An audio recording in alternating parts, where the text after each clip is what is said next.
Assalamualaikum warahmatullahi wabarakatuh. Selamat pagi Ibu dosen dan rekan-rekan PPG semuanya. Kami dari kelompok SMA Pembangunan akan mempresentasikan tugas kelompok kami dengan materi UBD atau Understanding by Design sebagai kinerja kurikulum. Kami dari SMA Pembangunan beranggotakan yang pertama Anang Safadri, kedua saya sendiri Dedik Suara, selanjutnya Iqbal Rahmat Putra, Melia Susanti, Novir Sifani dan Sofia Aziza. Baiklah, kita masuk ke materi yang pertama, yaitu teori Understanding by Design. Menurut Wings and McTighe tahun 2006 mendefinisikan Understanding by Design adalah sebagai sebuah pendekatan pembelajaran yang meningkatkan pemahaman secara mendalam dan keterlibatan pada siswa. Desain pembelajaran ini berorientasi dari hasil belajar atau cara berpikir tentang pembelajaran, penilaian, dan pengajaran, menempatkan siswa di tengah proses pembelajaran. Yang kedua, menurut Mike T. atau SAFE dalam UBD Research Base, Understanding by Design adalah suatu kerangka kerja untuk meningkatkan prestasi siswa melalui pengembangan standar kurikulum, desain instruksional, penilaian, dan pengembangan profesional. Selanjutnya, backward design. Yang pertama, kita akan membahas tentang pengertian backward design. Nah, backward design adalah model dengan gagasan bahwa proses desain harus dimulai dengan mengidentifikasi hasil yang diinginkan dan kemudian bekerja mundur mengembangkan instruksi yang menggerakkan siswa untuk mencapai hasil tersebut dengan memutuskan apa tugas atau kegiatan siswa yang akan dilakukan. Selanjutnya, alasan menggunakan backward design. Nah, alasan menggunakan backward design ada 3. Yang pertama, memulai perencanaan dengan hasil yang diinginkan, sehingga guru dapat mengatur kelas lebih efektif. Yang kedua, tujuan pembelajaran, hasil, dan langkah-langkah untuk penilaian. Guru memiliki struktur yang jelas saat guru merencanakan kegiatan pembelajaran. Yang ketiga, siswa akan menemukan makna dalam kegiatan kelas lebih mudah karena mereka menyadari hasil, tujuan, dan langkah-langkah untuk penilaian. Selanjutnya, tahap-tahap merancang backward design. Perencanaan pembelajaran berupa pilihan tentang metode pengajaran, urutan pelajaran, dan bahan sumber untuk mencapai hasil yang diinginkan. Tahap 3 atau planning plan atau rencana pembelajaran. Rencana pembelajaran. Pertama, kegiatan pembelajaran. Pengalaman belajar dan instruksi apa yang diinginkan siswa untuk mencapai hasil yang diinginkan. Bagaimana desainnya? Berikut desain yang diberikan adalah desain where to, yang mana W membantu siswa mengetahui where, di mana unit berjalan, dan apa yang diharapkan. Membantu guru mengetahui where atau di mana siswa berasal, baik pengetahuan sebelumnya atau minat yang dimiliki siswa. H. How mengaitkan semua siswa, dan how memegang minat mereka. E. Equips atau melengkapi siswa, membantu mereka mengalami ide-ide kunci dan explore atau mengeksplorasi isu-isu. R. Memberikan kesempatan untuk retime atau memikirkan kembali dan merevisi pemahaman dan pekerjaan mereka. E. Izinkan siswa untuk evaluate atau mengevaluasi pekerjaan mereka dan implikasinya. T. Be tailored atau disesuaikan dengan kebutuhan, minat, dan kemampuan peserta didik yang berbeda. Yang terakhir, O. Be organized atau terorganisasi untuk memaksimalkan keterlibatan awal dan berkelanjutan, serta pembelajaran yang efektif.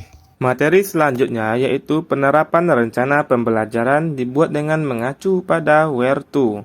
Contoh rancangan pembelajarannya, pertama sarana dan prasarana yang disiapkan. Alat dan bahan yang digunakan yaitu penggaris, spidol, papan tulis, laptop dan infokus, audio cetak, proyeksi visual, proyeksi audiovisual, visual bergerak, objek fisik, dan komputer.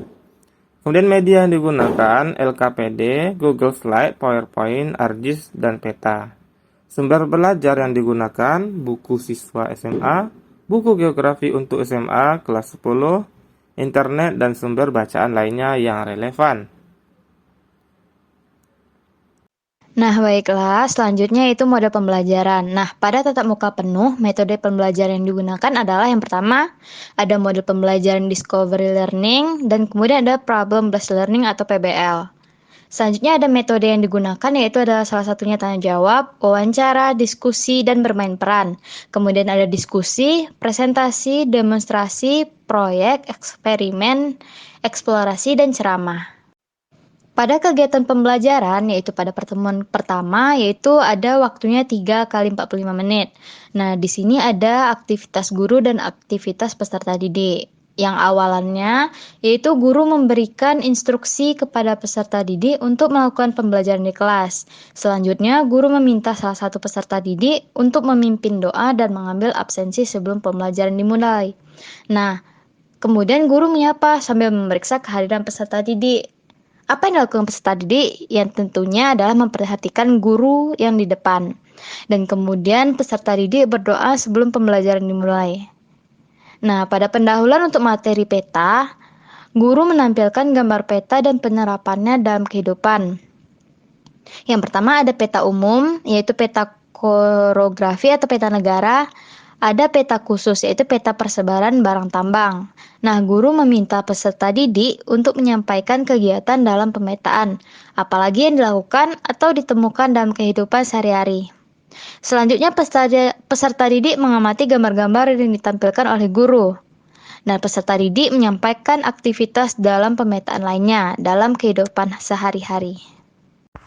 Untuk pertanyaan pematiknya, kita selalu menemukan atau bahkan melakukan kegiatan pengukuran dalam peta pada kehidupan sehari-hari. Namun, apakah pengukuran yang selama ini biasa dilakukan sudah tepat? Apakah sudah sesuai dengan klasifikasi peta yang digunakan? Bagaimana cara memastikan bahwa pengukuran peta yang dilakukan sudah tepat? Ini masuk kepada R. Untuk kegiatan intinya, yang pertama, guru menyampaikan bahwa pembelajaran pada hari ini membahas klasifikasi peta. Ini masuk kepada W. Yang kedua, guru menyediakan lembar kerja peserta didik atau LKPD untuk dikerjakan secara berkelompok. Ini masuk kepada H. Yang ketiga, guru menuntun peserta didik dalam pengerjaan LKPD. Ini masuk kepada E1. Untuk kegiatan peserta didiknya, yang pertama menuliskan klasifikasi peta yang tersedia pada LKPD. Yang kedua, membaca bacaan materi tentang klasifikasi peta dan menjawab pertanyaan ulasan yang tersedia pada LKPD. Yang ketiga adalah mengelompokkan klasifikasi peta berdasarkan skala, isinya, bentuknya, serta pembeda dengan peta lainnya. Selanjutnya yaitu guru mempersilahkan peserta didik untuk mempresentasikan hasil pekerjaannya bersama kelompoknya. Ini masuk kepada E1. Untuk aktivitas peserta didiknya, yang pertama, secara berkelompok, peserta didik mempresentasikan hasil pekerjaan kelompoknya. Ini masuk kepada E1. Yang kedua, peserta didik lain yang tidak presentasi memberi tanggapan atau bertanya setelah presentasi dilaksanakan.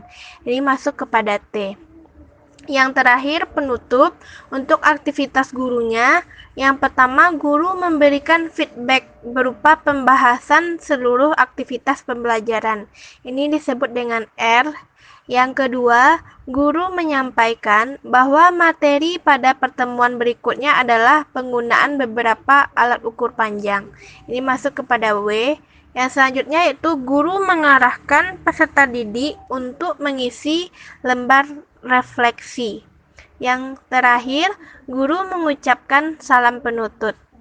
Untuk peserta didiknya, yang dilakukan yang pertama yaitu peserta didik menyimak penjelasan, masuk kepada E2.